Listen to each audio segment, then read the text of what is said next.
রাত অনেক হয়ে যাওয়ার পর শ্বশুরজি আমার দরজায় টোকা দিলেন এবং বললেন, বৌমা, আমি বাথরুমে পড়ে গেছি আর আমার কোমরে খুব ব্যথা করছে।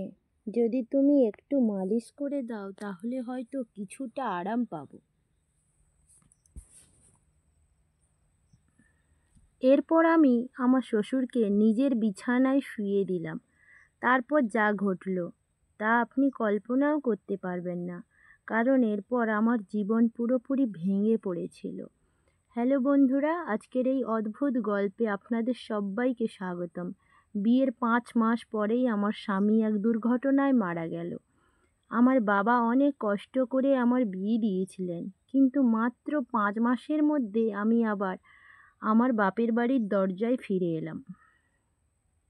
আমার মায়ের মৃত্যু আগে হয়েছিল, তাই আমি খুব ভয় পেতাম, কারণ যদি বাবা কিছু বলেন তাহলে আমি কার আঁচলে মুখ লুকাবো। বাড়িতে ছিল আমার সৎ মা, তাই ভয়টা আরও বেশি বেড়ে গিয়েছিল। হঠাৎ একদিন আমার শ্বশুর এলেন এবং আমার বাবাকে বললেন, আমি আবার আমার বৌমাকে নিজের বাড়িতে নিয়ে যেতে চাই।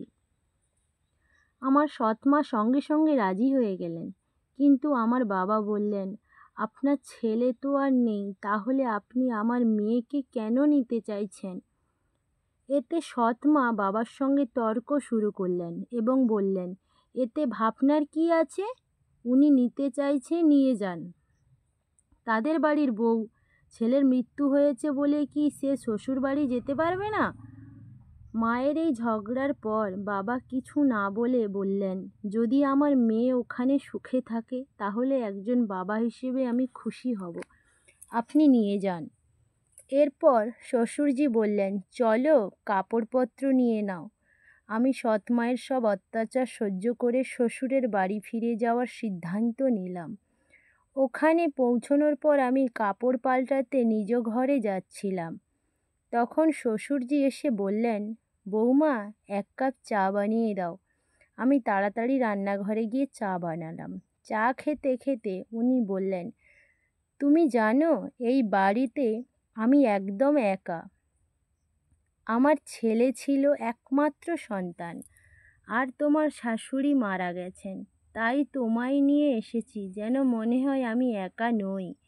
আমি বললাম, পিতাজি, আপনি চিন্তা করবেন না, আমি আপনার মেয়ের মতো সবসময় আপনার সঙ্গে থাকব।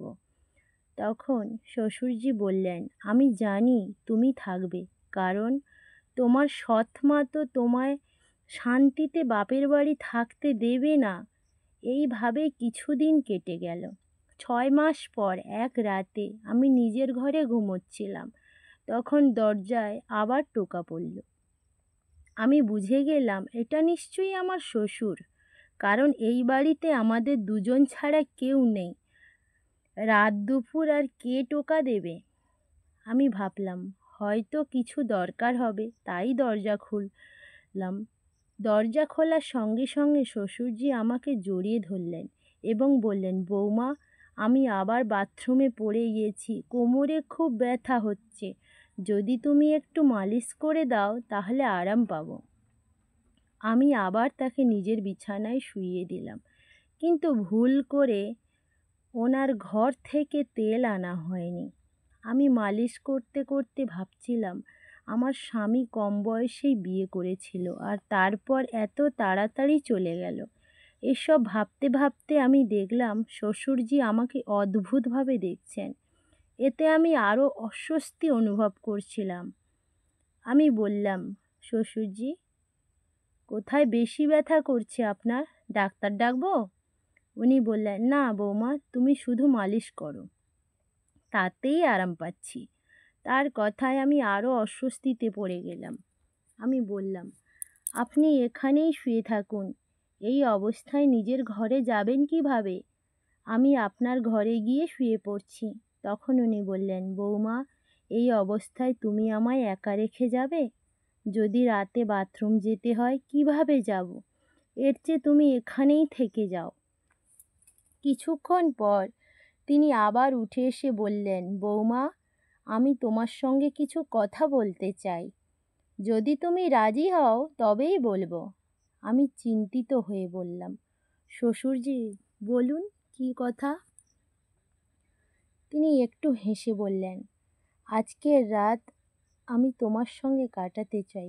একা একা আর ভালো লাগে না।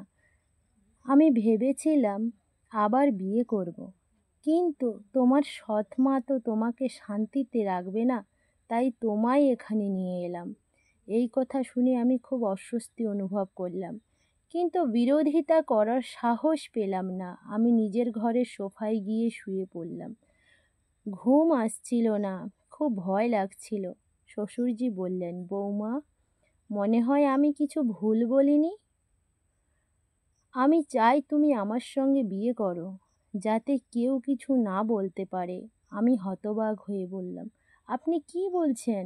আপনি তো আমার শ্বশুর।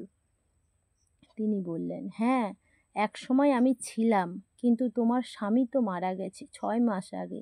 এখন তো আমাদের মধ্যে সেই সম্পর্ক নাই। আমি একা, তুমিও একা। আমরা একে অপরের সঙ্গী হতে পারি। এই কথা শুনে আমি বিভ্রান্ত হয়ে পড়লাম। একদিকে সৎ মায়ের অত্যাচার, অন্যদিকে শ্বশুরের এই অদ্ভুত আচরণ। রাত কেটে গেল। সকালে আমি অনেক ভেবেচিন্তে সিদ্ধান্ত নিলাম। বাবার সঙ্গে কথা বলতে চেয়েও সাহস করিনি, কারণ জানতাম এতে আরও ঝামেলা বাড়বে। এরপর এক সন্ধ্যায় শ্বশুরজি আবার বললেন, বৌমা, আমি কিছু ভুল চাইনি, শুধু চাই তুমি আমার জীবনে সুখ এনে দাও। আমি একা থাকতে পারছি না। এই কথা শুনে আমি কাঁপতে লাগলাম, কিছু বলতে পারলাম না। কিছুক্ষণ পর উনি নিজেই বাইরে চলে গেলেন। আরও কয়েক মাস কেটে গেল। এই সময় আমাদের মধ্যে এক অদ্ভুত সম্পর্ক তৈরি হতে থাকলো। আমি ভাবতাম আমার স্বামীর মৃত্যুর পর আমি একা হয়ে গেছি, কিন্তু শ্বশুরের আবেগ আমাকে নতুন পথে নিয়ে গেল। তার কথাগুলো আমাকে গভীরভাবে নাড়া দিল। উনি বললেন, আমার সঙ্গে থাকলে তিনি একাকিত্ব অনুভব করেন না। তিনি চাইতেন আমরা একসঙ্গে নতুন জীবন শুরু করি। এক রাতে আমি সাহস করে ওনার ঘরের দরজায় টোকা দিলাম। তিনি অবাক হয়ে দরজা খুললেন। আমি বললাম, শ্বশুরজি, আমি আপনার প্রস্তাব নিয়ে অনেক ভেবেছি। বুঝেছি আপনি একা, আপনাকে একজন সঙ্গীর প্রয়োজন, কিন্তু একটা শর্ত আছে। আমাদের সম্পর্ক সবসময় সম্মান আর ভালোবাসা হবে। আপনি আমাকে মেয়ের মতো সম্মান দেবেন, আমি আপনাকে পিতার মতো শ্রদ্ধা করব। তিনি কিছুক্ষণ চুপ থেকে বললেন, আমি তোমার শর্ত মেনে নিচ্ছি, তোমায় সম্মান রক্ষা করব আমি। এতে আমার মন কিছুটা হালকা হয়ে গেল। আমি সম্মতি দিলাম। কয়েকদিন পর আমরা ছোট পরিসরে বিয়ে করলাম। সমাজে এটা অস্বাভাবিক হলেও আমরা আমাদের বাস্তবতা মেনে নিলাম। বিয়ের পর দিনগুলো আমার জন্য খুব কঠিন ছিল। গ্রামে লোকজন কথা বলতে লাগলো, আত্মীয়রা দূর তৈরি করলো দূরত্ব, কিন্তু আমরা এসব পাত্তা না দিয়ে জীবনে এগিয়ে নিয়ে গেলাম।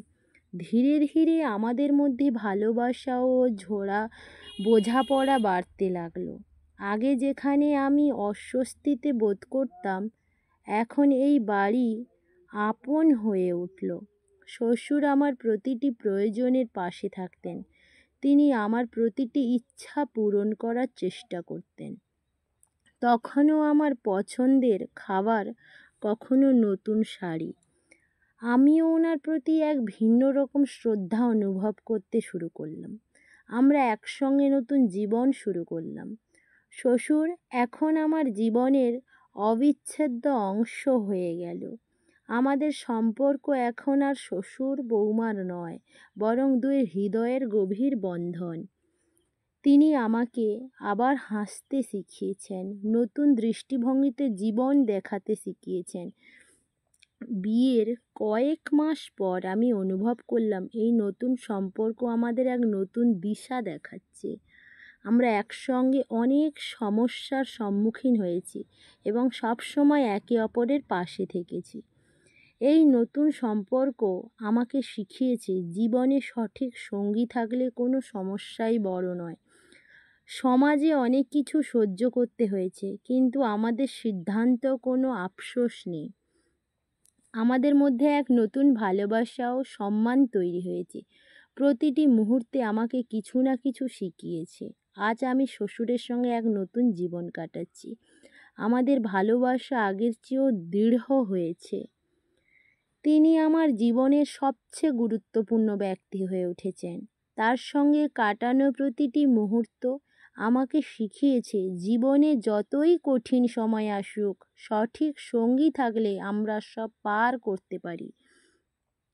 এইভাবেই আমাদের সম্পর্ক আরও গভীর হয়ে উঠেছে। জীবনকে নতুন করে কিভাবে শুরু করতে হয় সেটা আমি শিখেছি তার কাছ থেকে। আমরা মিলে সব চ্যালেঞ্জের সম্মুখীন হয়েছি এবং সব সময় জয় পেয়েছি। এখন আমাদের এই নতুন সম্পর্ক আমাকে এক নতুন জীবনের স্বপ্ন দেখাচ্ছে। তো বন্ধুরা, এই ছিল আজকের আমাদের ছোট্ট গল্প। কেমন লাগলো জানাতে ভুলবেন না। গল্পটি ভালো লাগলে লাইক দিন, বন্ধুদের সঙ্গে শেয়ার করুন। আরও এমনই রোমাঞ্চকর গল্প পেতে আমাদের চ্যানেলটিকে সাবস্ক্রাইব করুন এবং বেল আইকন টিপুন যাতে কোনো গল্প মিস না হয়। ধন্যবাদ।